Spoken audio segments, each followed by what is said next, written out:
Lai veicinātu jauniešu interesi par karjeras iespējām ķīmijas un farmācijas nozarē, uzņēmums Grindex jau 6. gadu organizē profesiju dienas skolēniem. Šogad interesi bija īpaši liela. Projektam pieteikušies 160 vidusskolēni.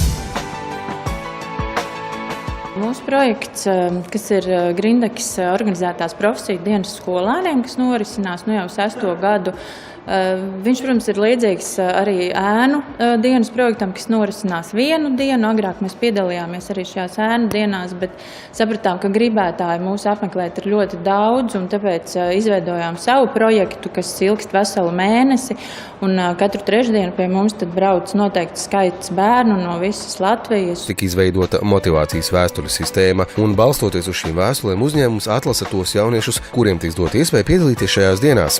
Šogad bija pieteikušies 160 kandidāti, no tiem tika atlasīti 40 labākie. Nāk šeit skolnieki, kuriem ir 9., 12., 11. klases, un šajā procesā, šajā posmā dzīves ir tas grūtākais tā profesijas izvēle. Jā. Zinu, ka es gribu vairāk ar to ķīmiju, farmāciju, kaut ko tādu, tikai vēl nav skaidrs, uz kuru profesiju iet mācīties, bet galvenā doma ir skaidra. Ļoti patīk tas, ja es varu kādam pateikt kaut ko noderīgu, kas viņam ir vajadzīgs, kas viņam palīdzēs pieņemt vēl lēmumu vai kaut kādu izvērtēt kaut kādu situācijas.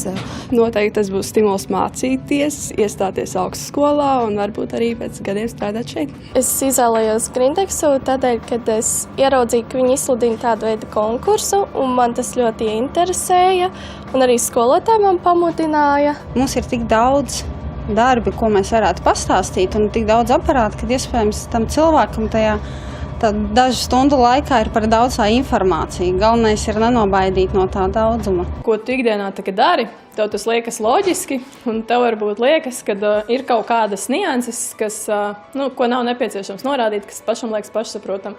Tā kā pie tā droši vien man personīgi vēl būtu jāpiestrādā. Man ir prieks, ka vismaz cilvēki nāk un par to interesējas. 10. klasē, kad izvēlējos dabaszinību novirzienu, es jau tad zināju, ka tas būs kaut kas saistīts ar zinātni. Un tad es sapratu, ka ķīmija laikam no tām 3 no bioloģijas, fizikas un ķīmijas ir tas, kas tiešām mani aizrauj un interesē. Ķīmijā tu pats vari radīt kaut ko, un tas tieši mani interesēja. Ceru, ka šī pieredze, ko es iegūšu šodien, būs vēl lieliskāka, un es tiešām būšu izvēlējusies īsto virzienu, uz kuru virzīties un sasniegt savus mērķus. Akcijas sabiedrības Grindex pārstāvji ir apzinājuši, ka uzņēmumā Grindex pavadītā diena vidusskolēniem palīdz saprast, vai viņi tālākās studijas un savu karjeru vēlas saistīt ar ķīmiju un farmāciju. Turklāt nereti jaunieši, kas piedalījušies profesiju dienās, ir sekmīgi papildinājuši studentu rindas dabas zinātņu studiju programmās, atgriežoties uzņēmumā jau praktikantu statusā.